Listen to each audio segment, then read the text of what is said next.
بسم الله الرحمن الرحيم.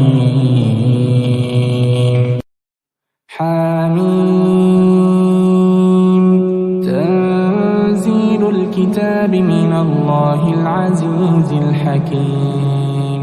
ما خلقنا السماوات والأرض وما بينهما إلا بالحق وأجل مسمى والذين كفروا عما أنذروا معرضون.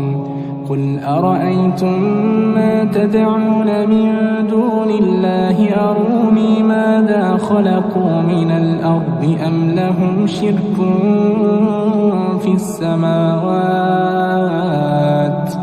ائتوني بكتاب من قبل هذا أو أثرة من علم إن كنتم صادقين.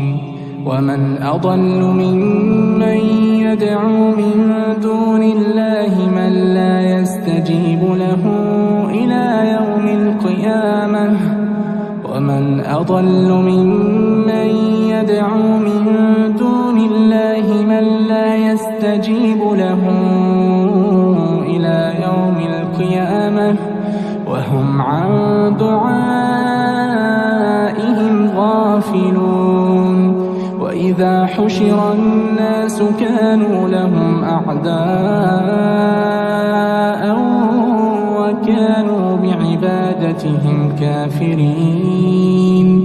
وإذا تتلى عليهم آياتنا بينات قال الذين كفروا للحق لما جاءهم هذا سحر مبين. أم يقولون افتراه قل إن افتريته فلا تملكون لي من الله شيئا هو أعلم بما تفيضون فيه كفى به شهيدا بيني وبينكم وهو الغفور الرحيم.